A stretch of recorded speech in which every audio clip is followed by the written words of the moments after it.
Okay, we're gonna do the birth story part 2. Tucker is in a deep slumber. So let's start off where we left off last time.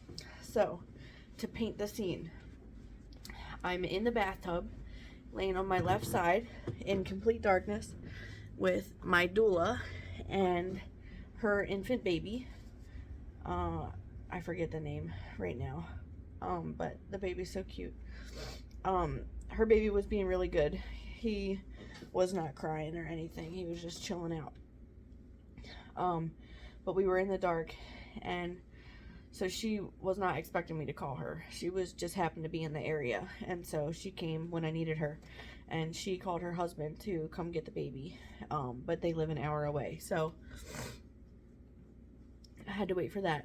Zach was taking care of Waylon somewhere out here, and we were waiting for the sibling doula to show up to take care of Waylon, to grab Waylon so Zach could help me with contractions.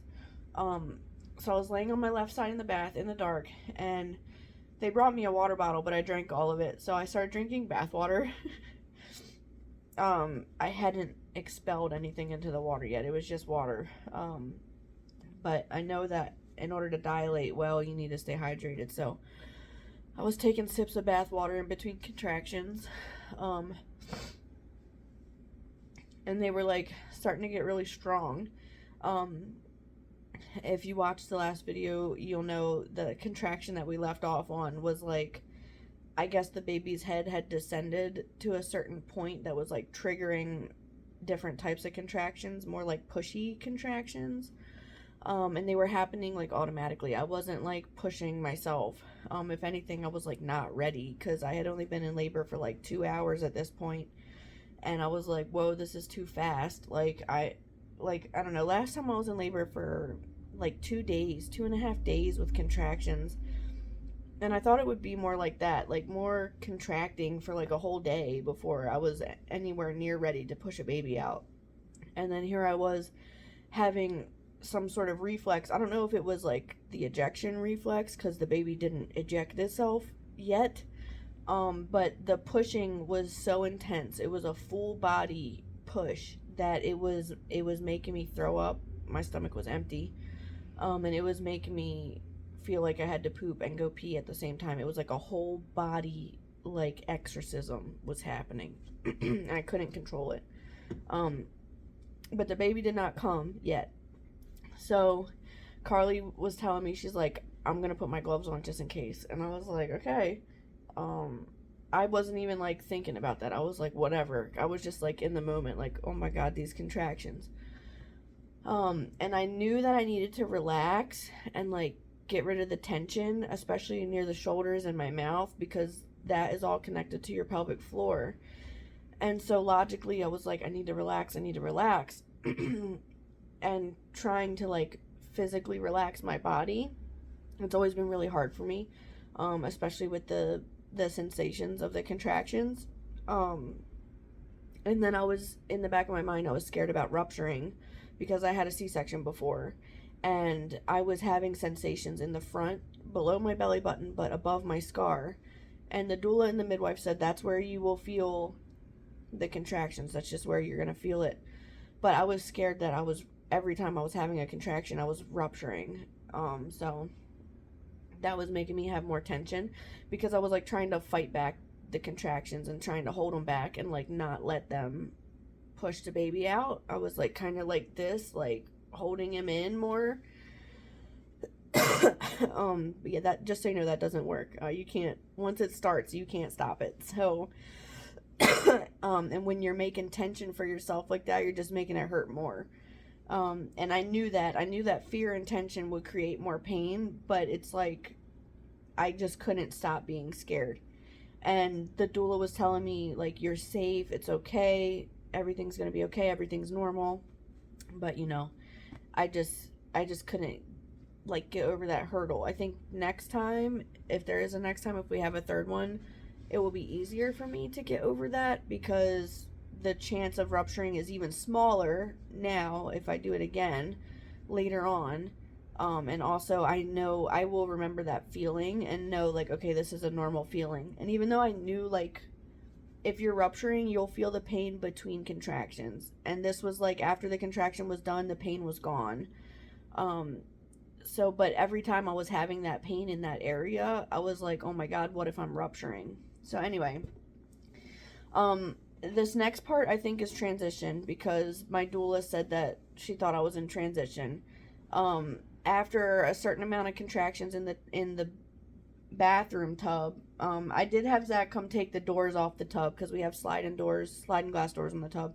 I had him come take those off at some point. I probably did like 2 or 3 more contractions in the tub, and then I was like, I gotta go. I gotta go. I gotta get out of here. I gotta change positions. I gotta go somewhere. I want to go to the bed. And Carly was like, okay.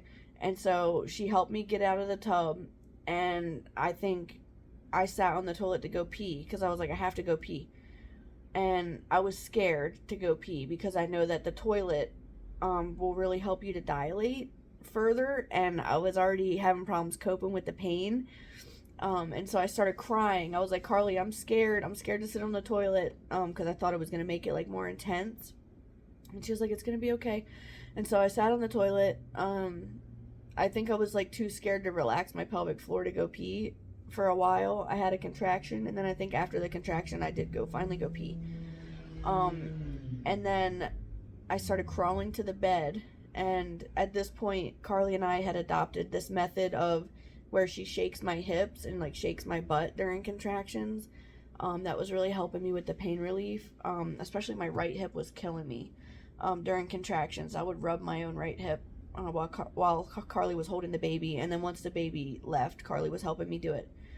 And so there I was crawling down the hallway, and I was crying, and I was like, Carly, I'm not gonna make it. So I made it like maybe like 4 feet before another contraction came, and I was like, shake me, and like telling her like shake my butt basically. And so she was in the hallway shaking my butt. And I'm naked and dripping wet, and I'm crawling down the hallway, and I was like, I'm not gonna make it, thinking like I'm not gonna make it to the bed, like I physically can't move, because the pain and the sensations were so overwhelming that moving my body was difficult. Like even near the end, even just moving my arms to do stuff was difficult. They kept wanting me to like reach down and feel the baby's head, and I was like, I can't move my arms, like I'm too tense, I'm too much in pain, I can't move. So I used my little step stool, crawled up onto the bed, and hugged this pillow. I was on my knees, like hands and knees, and I was like hugging a pillow, and my knees were apart, and I think I had like 1 or 2 contractions there. And I was like, I can't do this. I don't remember what I was saying, but those contractions were really hard on the bed. And I think Zach was like, do you want to get in the birth pool? It's all set up. And I was like, yes. So then I crawled out here. I think I had another contraction in the hallway, maybe. I know I had a contraction right here at the birth pool before I climbed in. And the whole time I was crawling, I was like, I can't make it. I'm not going to make it. I can't do it. Like thinking like either the baby's going to come out before I can get in the pool, or that like the pain was too bad that I wasn't going to be able to get in, because the pain was so bad I wanted to just sit still. And everyone was encouraging me, like, you can do it, like, let's just go one step at a time, it's okay. And then I got in the birth pool. I was laying on my left side for a while. I had my combs in my hand. My hands still have cuts on them. There's a little cut right here, and there's like a little bruise line right here from me squeezing the combs so hard, because that really helps manage the pain. I was also pulsing instead of just like squeezing. That also helps. Something else that was really helpful was just touching the people near me. So like I hated it when the midwife would take the Doppler of the baby during a contraction. Like I hated anything touching my belly during a contraction, and I was always telling her like, stop. And so she would stop during the contraction and then take the Doppler after. I think she was trying to get his heartbeat during the contraction though, but I was like, stop. I feel bad. I told her to stop every time, but she did get his heartbeat a couple of times, I remember, because I hated it. But when she would come over into the birth pool and do the Doppler, I would just touch her leg, and just touching someone else really helped me a lot. And then Carly let me use her lavender roller. I rolled the lavender all over my face. I was like, oh my God, yes, it's so good. I rolled it under my nose, on my chin, on my neck, on my forehead. I rolled it everywhere. Um, and I was like, I need more lavender. Like, just smelling the lavender during contractions really helped me a lot. I feel like I needed more of it. Like, I needed someone there to hold it the whole time. But I also had people like rubbing my shoulders and helping me that way too. So, um, yeah, I loved that, and everyone was putting chapstick on me. I was calling out for chapstick, calling out for water, calling out for lavender, and people were bringing it to me. Um, I had my eyes closed most of the time, and sometimes I would panic during contractions, and I would be like, I can't do this. Um, why is this happening to me? I kept saying stuff like that. I kept saying like, why is this happening? What is going on? I kept saying like, is this normal? Like, is everything okay? Because I was like freaking out. And so the doula would get in my face and she'd be like, look at me. And I remember opening my eyes just enough to see her, and it's like tunnel vision because I'm like freaking out. And she's like, you're okay, you're safe, everything's normal. We're here, we're helping you, we're taking care of you. And then I started having these sensations like there was a rock coming out of me, and I was like, oh my God, that feels so hard. And that was the baby's head coming out. And like I would have some sensations that would like give me like a bunch of tension and like send me like jolt me like this, because they were just so powerful. And then it started to burn, and I had like 3 or 4 contractions where it was burning me down there. And I didn't say anything because I was like trying to digest like these new sensations and what was happening. I'm laying on my left side and I'm squeezing my combs, and I'm doing like horse lips, like because when you loosen up your face, it loosens up your pelvic floor. I had a couple of high screeches like just because I couldn't even control it. But I really tried to be conscious about the sounds I was making and make like low sounds, because that's what brings a baby down. And like breathing through the contractions instead of like pushing with them, and just let the contractions push the baby out. And then at one point they said like, feel down there, like feel your baby's head, like the baby's head is right there. And I did, and I went inside and felt, and I didn't like understand what I was feeling. I couldn't feel the baby's head with my hand. I felt like I was just feeling my body. And they were like, do you feel the baby's head? And I was like, no, it just feels like my vagina. I don't know. I can't feel the baby's head. And they were like literally looking at it with the mirror, and they were like, the baby's head is right there. Everyone could see it. Zach saw the baby's head on the mirror, and I was like, that's just my vagina. I was like in denial, I think, or like I couldn't visualize it. I was in too much pain. I wasn't like thinking. At one point I was biting the hose that went into the pool, and was like grunting. And then I finally told the midwife, I was like, it burns. I was like, it burns. Is it supposed to burn like this? And they were like, yes, that's normal. Because like I kept thinking like these sensations that I was feeling were like not normal, and that I was rupturing or that something was wrong, because it's just so intense. And so they had to keep telling me like, you're safe, everything's fine. And then I guess the midwife knew like at a certain point when I told her it was burning that I was like crowning or something was happening. I forget what she said, but I had felt that burning sensation a couple contractions before I told her about it. So I don't know what was going on. I mean, obviously the baby was coming out. I was like, what is happening? I was like, why is this happening? And everyone was like, it's because you're having a baby. And I was like, well, duh, but like, why is this happening? And then I told them like, I need help relaxing. I feel like I'm too tense. I need to change positions or something. Like something, I felt like something wasn't right. Like he got stuck. Like I had, like every contraction felt stronger and stronger. And then 1 or 2 of the contractions felt the same. And I felt like I need to move in a certain way so that the next contraction comes out better.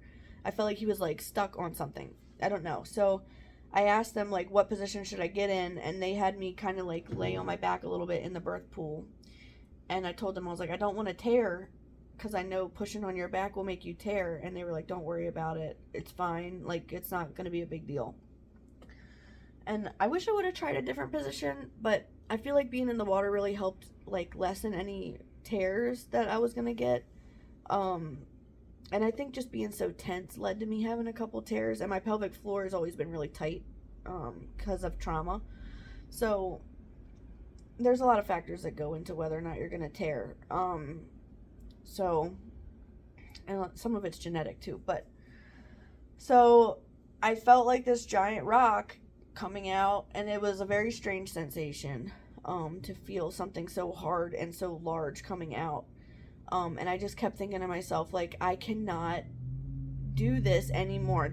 I can't do, like, in my head I was thinking, like, okay, maybe I can do like 2 or 3 more contractions, but if this ends up being like 10 or 20 more contractions like this with these sensations, I'm gonna die.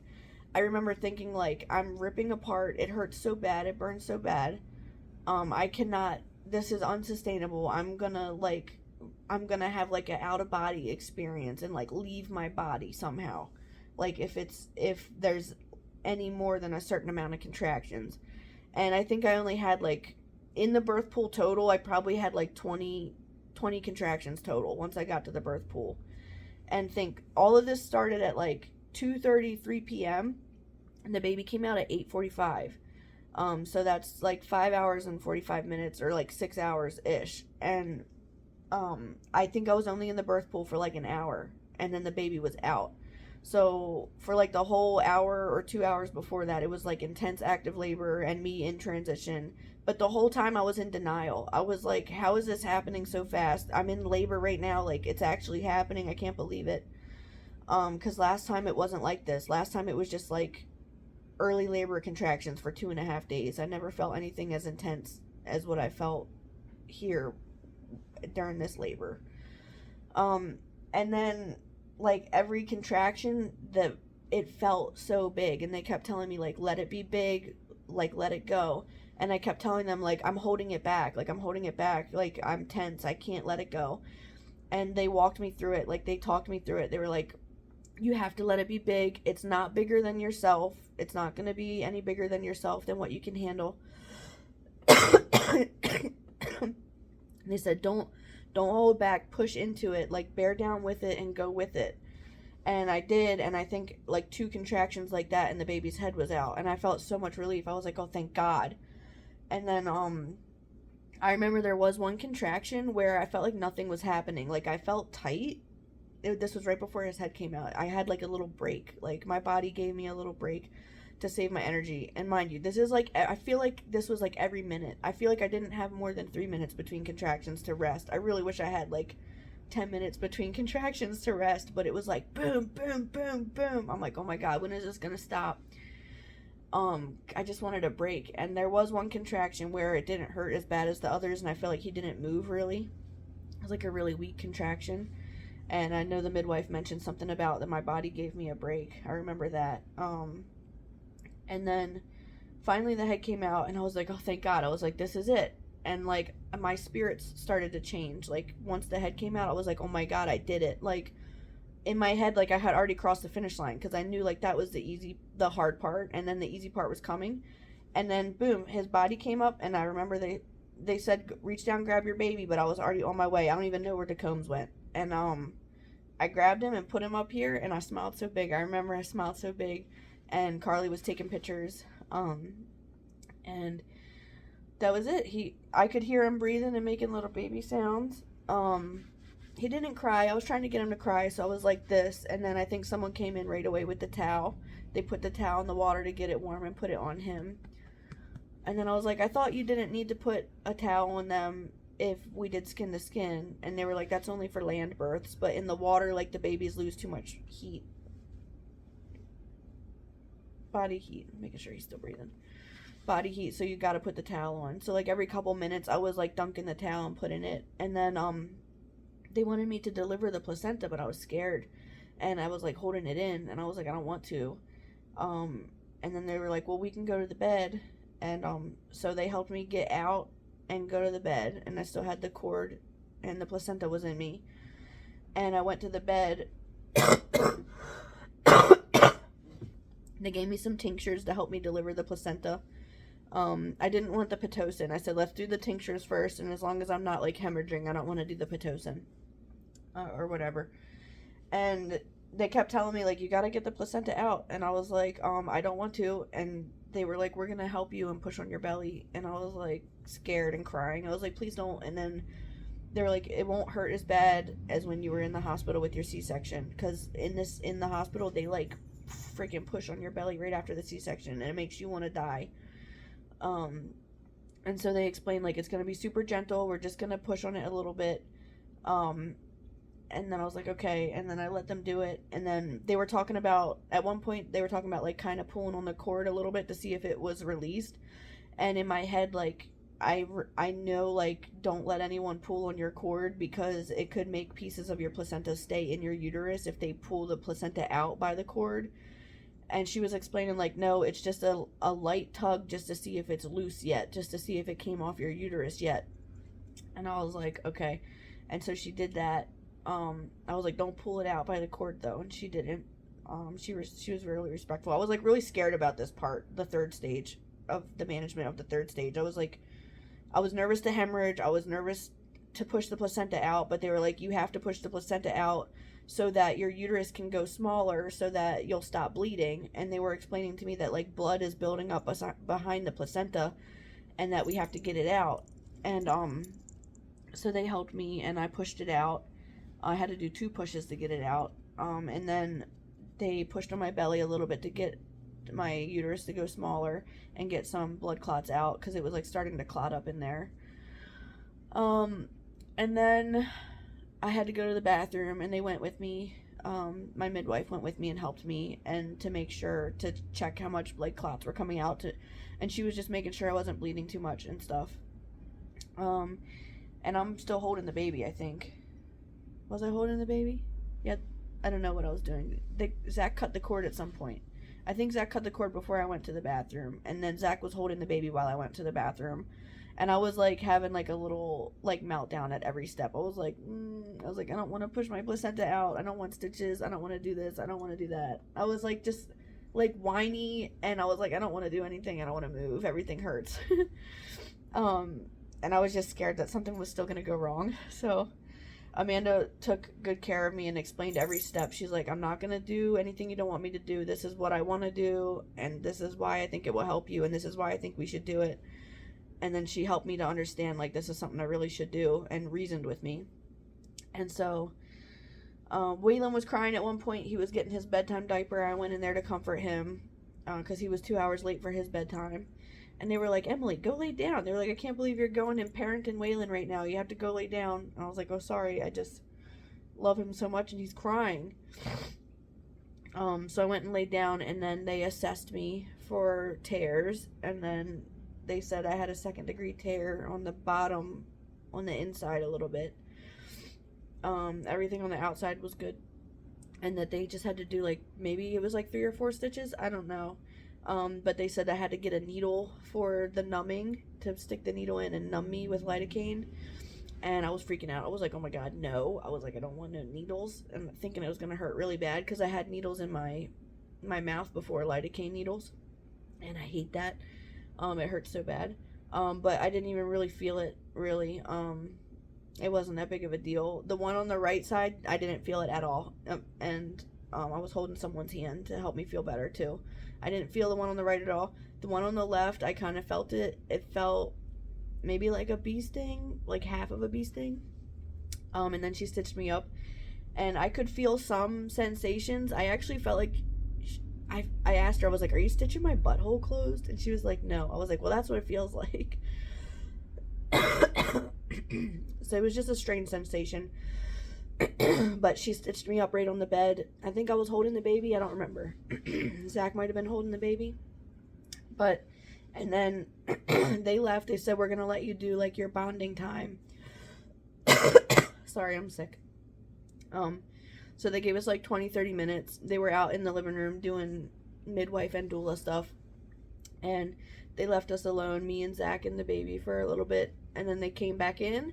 And they weighed the baby, they got his footprints, they filled out the decorative birth certificate. I think the midwife filled out more paperwork for the Social Security card and birth certificate and stuff. And then they did some tests, I don't know. And then I talked to the student midwife about the placenta encapsulation, and she did a cord keepsake. She made a heart shape out of his placenta, his umbilical cord, extra umbilical cord, so it like hardened in that shape. It's kind of creepy, but it's cool.